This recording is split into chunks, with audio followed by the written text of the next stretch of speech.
Help me hit 7,000 subscribers. Support the video with a like and share your thoughts in the comments. I read everyone. Thank you.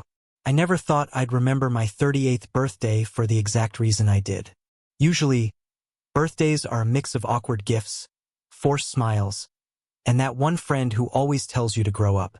But this year was different.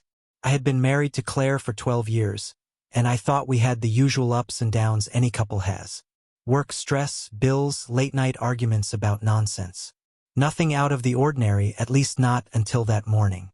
Started like any other birthday. I woke up early, made a cup of coffee, and checked my phone. There were the usual texts from friends, a few memes, and one that made me smile from my sister. Claire was already awake, scrolling on her phone at the kitchen counter. I had this instinct that something felt off, but I shrugged it away. I had learned a long time ago that overthinking doesn't help, especially when Claire got that look in her eyes, a mix of frustration and distance that I had started noticing years ago. I poured my coffee, walked over to her and said, "Morning, birthday boy," half joking, half expecting her to smile. She glanced up briefly and muttered, "Happy birthday," then went back to her phone. I felt that familiar small pang in my chest, the one that creeps in when the distance between you and someone you love grows silently over time. I had learned to ignore it, mostly, but not that day. That day it didn't go away. We sat in silence while I sipped my coffee. It was then she looked at me, straight in the eyes, with this kind of calm precision that made my stomach knot. I remember thinking, this is going to be one of those conversations where nothing is simple. She took a deep breath and said, almost ceremoniously, "I want a divorce." For a split second, the world froze. I blinked. I don't even think I responded immediately. Her words weren't angry. They weren't cruel.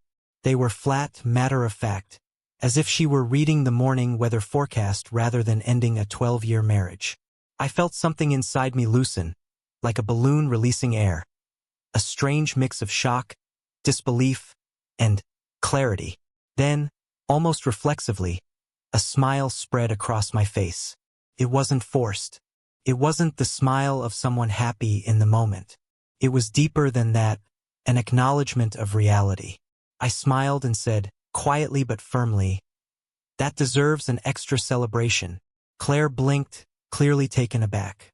I could see her lips part slightly, probably expecting confusion, anger, or tears. But I felt none of those.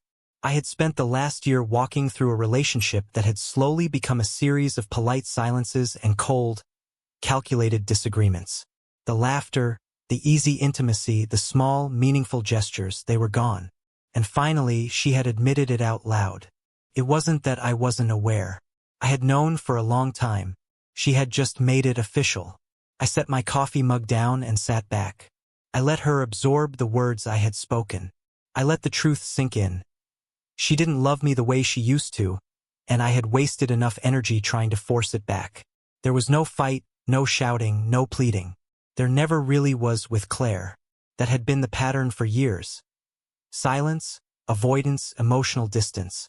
This announcement was just a formality, a punctuation mark on a sentence that had ended a long time ago. I remembered the first years of our marriage. Claire had been vibrant, full of laughter and energy, lighting up rooms in ways I had never experienced before. We were inseparable, spending weekends on spontaneous road trips, staying up late talking about nothing and everything. I had felt seen, wanted, and loved. But somewhere along the way, that spark dimmed. The conversations became functional, the touches brief and hesitant, the smiles polite but absent of warmth. Over time, I had tried everything. Small gestures, thoughtful surprises, dinners I cooked myself, late-night conversations trying to reconnect. I even hoped silently that maybe I was just imagining the distance, that she'd suddenly realize she loved me again. But nothing changed, and I had to be honest with myself. I was trying to revive a fire that had long since burned out. So when she said the words, "I want a divorce," my smile wasn't irony or sarcasm. It was liberation, a recognition that the slow, quiet suffering of months, even years, had finally come to a close. I realized then that I hadn't been defeated. I hadn't failed. I had been patient, loyal, and willing to fight for a love that, in the end, she had quietly abandoned. And now that honesty had given me permission to reclaim my life, to breathe again, to live unburdened by a relationship that had ceased to nurture either of us. I got up, walked to the window, and looked outside. The morning sun hit the street just right, warm but not blinding. For the first time in years, I felt a sense of calm that wasn't tinged with bitterness. I had spent so much time trying to make someone love me that I forgot what it felt like to love myself enough to walk away. Today, my birthday, marked more than another year of life. It marked the moment I finally chose myself. Claire didn't say anything at first. She looked at me as if waiting for the storm, the anger, the tears, the begging. But there was none. Just quiet. Just me. I could see the confusion in her eyes. Maybe she expected resentment, maybe even heartbreak. But I had reached a point where neither of those would control me.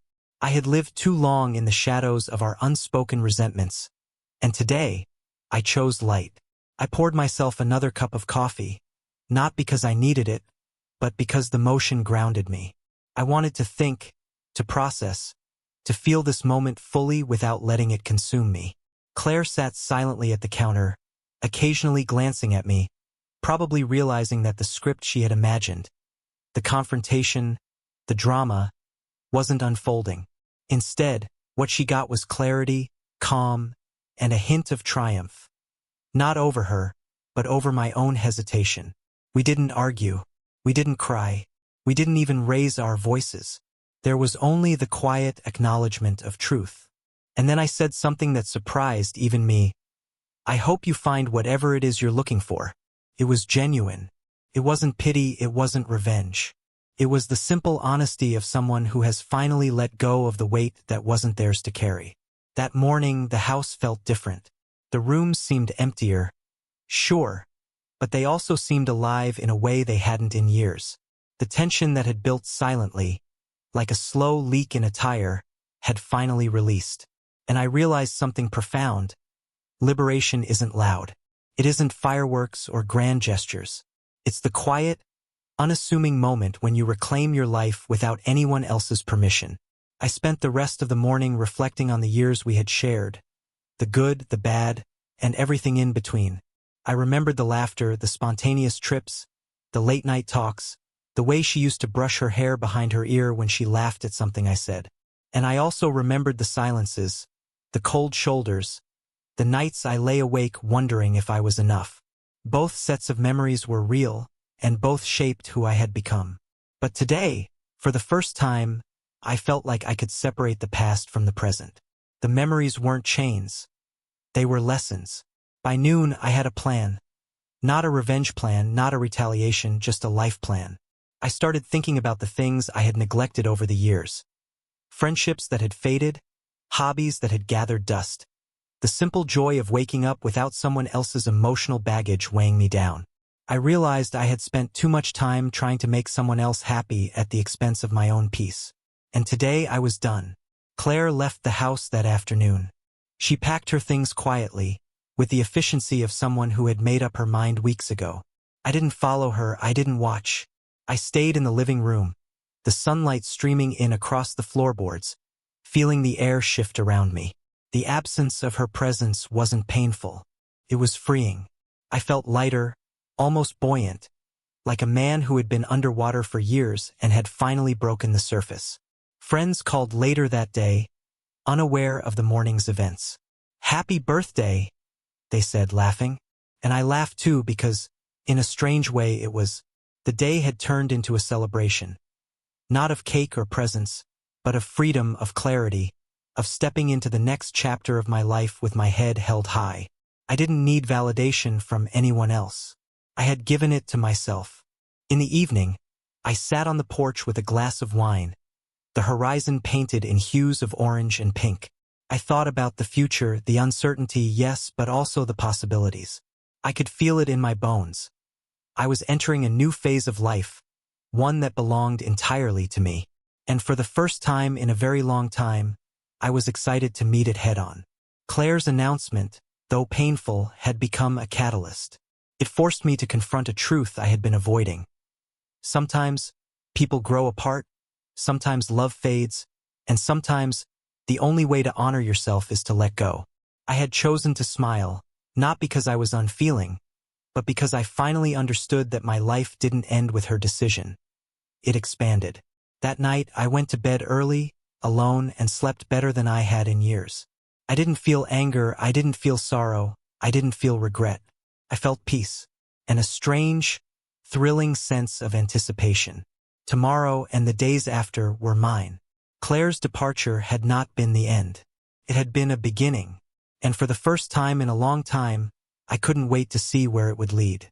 So, when I think back to that morning, my birthday, her announcement, my smile, it isn't bitter or sad. It's triumphant in the quietest, most human way. Life has a strange way of breaking you down only to build you up stronger, wiser, and more certain of your own worth. That day reminded me that celebration isn't about candles or cake. Sometimes it's about reclaiming yourself. And that I did.